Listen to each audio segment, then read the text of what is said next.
जय हिंद दोस्तों। स्वागत है आपका आपके इस यूट्यूब चैनल स्टेट लेवल पर। दोस्तों आज 16 फरवरी 2025 की करंट अफेयर हम लेकर आए हैं और प्रतिदिन की बातें शुरुआत करते हैं हम एक सकारात्मक विचार के साथ, जिससे आपकी ऊर्जा बनी रहे और आप अपने कार्य में लगे रहें। दोस्तों, मुश्किल नहीं है कुछ दुनिया में, तू जरा हिम्मत तो कर। मुश्किल नहीं है कुछ दुनिया में, तू जरा हिम्मत तो कर। ख्वाब बदलेंगे हकीकत में, तू जरा कोशिश तो कर। जी हाँ दोस्तों, अगर आप मेहनत करते हैं, किसी कार्य की करने की कोशिश करते हैं, तो इस दुनिया में कुछ भी मुश्किल नहीं है हासिल करना। तो इस बात से हमें ये सीखने को मिलता है कि इस दुनिया में कुछ भी मुश्किल नहीं है। बस आपको हिम्मत के साथ मेहनत करनी होगी और कोशिश करनी होगी। एक दिन उससे आप अपने लक्ष्य की प्राप्ति कर पाएंगे। बस आपको मेहनत के साथ लगना होगा। तो इसी विचार के साथ आज की शुरुआत करते हैं दोस्तों, और देखते हैं पहला प्रश्न। दोस्तों, 38वां राष्ट्रीय खेल हल्द्वानी में समापन हुआ उसका, आपको पता है 28 जनवरी से देहरादून में शुरू हुए थे। तो 38वें राष्ट्रीय खेल जो उत्तराखंड में चल रहे थे, अभी हाल ही में उनका समापन हुआ है। 14 फरवरी को उनका समापन हुआ है, जिसमें मुख्य अतिथि के रूप में गृह मंत्री अमित शाह गए हुए थे। बात करते हैं कुल 68 स्वर्ण पदक के साथ 121 पदक जीतकर तीनों सेनाओं की जो संयुक्त टीम है, जिसे सर्विसेज बोलते हैं, वो टॉप पर रही है। 54 स्वर्ण पदक के साथ 201 पदक जीतकर हरियाणा दूसरे नंबर पर। 48 स्वर्ण सहित 153 पदक जीतकर ये यहाँ पर गलती से छूट गया, महाराष्ट्र जो है तीसरे नंबर पर। और 24 स्वर्ण पदक के साथ जीतकर उत्तराखंड 7वें नंबर पर है, यानी जहाँ पर जो राज्य इसकी मेजबानी कर रहा था वो 7वें नंबर पर है। तो इस प्रकार पूछा जा सकता है कि इस 38वें राष्ट्रीय खेल में सर्वाधिक पदक किसने जीते। आपको पता होना चाहिए कि जिसके स्वर्ण पदक ज़्यादा होते हैं उसके पदों की संख्या या उसकी वरीयता पहले स्थान पर आती है। हालांकि सर्विसेज के 121 पदक हैं, लेकिन उसके पास स्वर्ण पदक ज़्यादा हैं, इसलिए उसे टॉप पर रखा गया है। तो आपको याद रखनी है 38वें राष्ट्रीय खेल हाल ही में हल्द्वानी में समापन हुए हैं जिनका, और सबसे ज़्यादा पदक जो जीते हैं वो सर्विसेज ने जीते हैं। ये बात आपको याद रखनी है। चलिए क्वेश्चन नंबर 2 देखते हैं। 24वां दिव्य कला मेला हाल ही में जम्मू के गुलशन ग्राउंड पर आयोजित किया जाएगा। इसका उद्घाटन जम्मू कश्मीर के उपराज्यपाल मनोज सिन्हा ने किया। 14 फरवरी से 24 फरवरी तक ये चलेगा। तो ये बात आपको याद रखनी है। चलिए क्वेश्चन नंबर 3 देखते हैं। भारतीय प्रतिभूति रजिस्ट्री बोर्ड, जिसे सेबी, ने एक मित्र ऐप चलाया है जिसका नाम mutual fund investment tracing and retrieval assistant. इस नाम से इन्होंने एक प्लेटफॉर्म जारी किया है जिसके तहत बैंकिंग सुविधा या जितने भी इसके लिए इसके उपयोग करने वाले लाभार्थी हैं उनको मदद मिलेगी। इस बात को ध्यान में रखते हुए लॉन्च किया गया है। तो सेबी की स्थापना 12 अप्रैल 1988 में हुई थी। इस बात का भी आपको अंदाजा रखना है, ये भी पूछ लेता है। तो ये आपको याद रखना है, सेबी की स्थापना 12 अप्रैल 1988 में, हालांकि इसको प्रमाणिकता जो मिली थी 30 जनवरी 1992 को मिली थी। ये बात आपको याद रखनी है। चलिए क्वेश्चन नंबर 4 देखते हैं। दोस्तों, हैदराबाद बर्ड एटलस का विकास हुआ है। ये पक्षी वितरण का कोटा देखेगा, यानी पक्षियों में आबादी को देखेगा, कितनी पक्षी अभी जीवित हैं। तो हैदराबाद ने बर्ड एटलस का विकास किया है। क्वेश्चन नंबर 5 देखते हैं। जलवायु जोखिम भंडार 2025 में एक रिपोर्ट जारी की गई है जिसे CRI 2025 बोलते हैं। इसमें 171 देश शामिल हैं। इसमें बताया गया कि पिछले 3 दशकों में जो जलवायु जोखिम के कारण जो मृत्यु हुई है, 8 लाख लोगों में लगभग 80,000 लोग भारत के शामिल हैं, ऐसा इस रिपोर्ट में बताया गया है। तो आपको याद रखनी है, हाल ही में जारी की गई है। क्वेश्चन नंबर 6 देखते हैं। सूडान वायरस, WHO ने युगांडा सरकार के द्वारा युगांडा में सूडान वायरस रोग के फैलने की पुष्टि की है। ये वायरस हूबहू इबोला वायरस की तरह होता है, क्योंकि इस वायरस का परिवार भी आर्थोबोला वायरस ही होता है। तो हाल ही में युगांडा सरकार के द्वारा वहां पर घोषणा की गई है इस वायरस के फैलने की। चलिए क्वेश्चन नंबर 7 देखते हैं। प्रभाकर कारेकर का निधन हो गया है 12 फरवरी में। वे एक हिंदू शास्त्रीय गायक थे गोवा के। तो आपको याद रखना है, अक्सर करके निधन पूछ लिया जाता है एग्जाम में, ये बात आपको याद रखनी है। क्वेश्चन नंबर 8, F-35 लड़ाकू विमान। हाल ही में राष्ट्रपति डोनाल्ड ट्रंप की ओर से भारत को F-35 लड़ाकू विमान की पेशकश की गई है। आपको पता है हाल ही में भी पेरिस समझौते में गए थे, AI जो शिखर सम्मेलन था, मोदी जी वहीं पर उन्होंने राष्ट्रपति डोनाल्ड ट्रंप से मुलाकात की।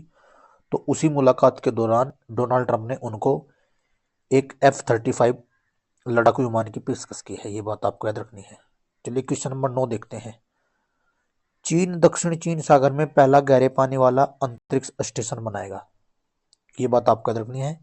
इसकी खास बात क्या है, ये केंद्र की सतह से लगभग 2000 मीटर नीचे होगा, यानी 6560 फीट नीचे स्थित होगा, इसलिए थोड़ा ये इंपॉर्टेंट हो जाता है। 2030 तक चीन ने कहा हम इसे चला देंगे, यानी इसकी शुरुआत कर देंगे। तो चीन दक्षिण चीन सागर में पहला गहरे पानी वाला अंतरिक्ष स्टेशन स्थापित करने जा रहा है। चलिए क्वेश्चन नंबर 10 देखते हैं। जल लचीलापन श्रेणी में सम्मानित, जी हाँ, ये एक अवार्ड है जिसका नाम forward faster sustainability award 2025 Bharat की सबसे बड़ी एकीकृत विद्युत उपयोगिता कंपनी NTPC लिमिटेड को ये दिया गया है। तो आपको याद रखना है, अभी जल लचीलेपन श्रेणी में जो पुरस्कार है वो NTPC को दिया गया है, ये बात आपको याद रखनी है।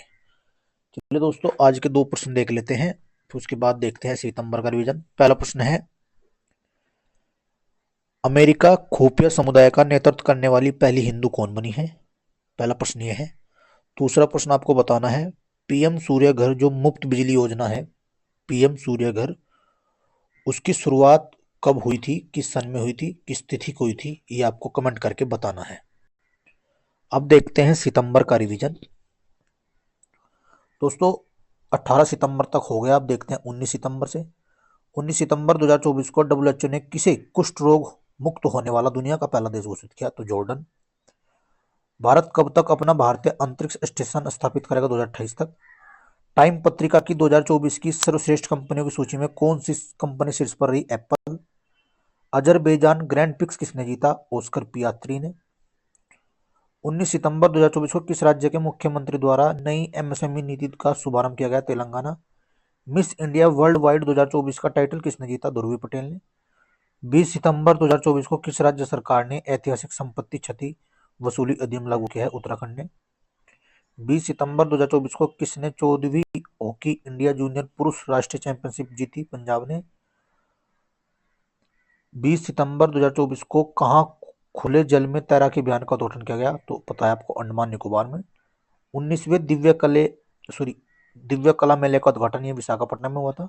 श्वेत क्रांति 2.0 का शुभारंभ किसने किया? तो गृह मंत्री अमित शाह ने किया था। भारत का तीसरा स्वदेशी प्रेसाइज्ड हेवी वाटर रिएक्टर कहाँ एक्टिवेट हो गया? राजस्थान में। 20 सितंबर 2024 को प्रधानमंत्री मोदी ने कहा PM मित्र पार्क की आधारशिला रखी? अमरावती में। आचार्य चाणक्य कौशल विकास योजना कहाँ शुरू हुई? महाराष्ट्र में। 20 सितंबर 2024 को किस देश में भव्य समारोह के साथ संविधान दिवस मनाया गया? नेपाल में। छठा क्वाड लीडर शिखर सम्मेलन कहाँ हुआ? डेलावेयर में, अमेरिका के डेलावेयर शहर में। 2025 में ISS जाने वाले पहले अंतरिक्ष यात्री कौन बनेंगे? शुभांशु शुक्ला। हाल ही में अब इनकी घोषणा हुई थी, भी जाएंगे। राज्य खाद्य सुरक्षा सूचकांक में कौन टॉप पर रहा? तो केरला शीर्ष पर रहा। 21 सितंबर 2024 को किस देश ने क्रॉस स्टेट जोड़ों के लिए समलैंगिक विवाह को मान्यता दी? ताइवान ने। 21 सितंबर 2024 को किसे FIDE 100 पुरस्कार से सम्मानित किया गया? मैग्नस कार्लसन तथा जूडिथ पोलगर को। धनुष लोकनाथन ने IWF जूनियर विश्व चैंपियनशिप में कौन सा पदक जीता? कांस्य पदक जीता। 22 सितंबर 2024 को भारत और किस देश की वायुसेना ने ईस्टर्न ब्रिज 7 युद्ध अभ्यास सफलतापूर्वक किया? ओमान ने। किसने मुंबई में समुद्र तट सफाई अभियान 2024 की शुरुआत की है? भूपेंद्र यादव ने। जॉर्जिया में गामा इंटरनेशनल फाइटिंग चैंपियनशिप में मिक्स्ड मार्शल आर्ट लड़ाई जीतने वाले पहले भारतीय पहलवान कौन बने? संग्राम सिंह। 19वीं भारतीय ऑस्ट्रेलिया संयुक्त मंत्रिस्तरीय आयोग की बैठक में भारत का प्रतिनिधित्व किसने किया? पीयूष गोयल। क्वाड शिखर सम्मेलन 2025 की मेजबानी कौन करेगा? भारत करेगा। World free zones organisation congress का 10वां वार्षिक सम्मेलन कहाँ शुरू हुआ है? दुबई में। IIFA अवार्ड का आयोजन कहाँ किया जाएगा? जयपुर में। 23 सितंबर 2024 को भारत प्रधानमंत्री मोदी ने कहाँ भारतीय वाणिज्य दूतावास खोलने की घोषणा की है? तो बोस्टन के लॉस एंजलिस में। भारत ने 45वें फीडे शतरंजन ओलंपियाड उसमें कौन सा पदक जीता? स्वर्ण पदक जीता। भारत ने कहाँ G7 संस्कृत मंत्रियों की बैठक में भाग लिया? इटली। मिस यूनिवर्स इंडिया 2024 का खिताब किसने जीता? रिया सिंघा। कौन सी फिल्म 97 ऑस्कर पुरस्कारों के लिए नामांकित हुए? लापता लेडीज। गिनीज वर्ल्ड रिकॉर्ड्स द्वारा भारतीय फिल्म उद्योग में उत्कृष्ट अभिनेता का पुरस्कार सम्मानित किया गया चिरंजीवी कोनिडेला को।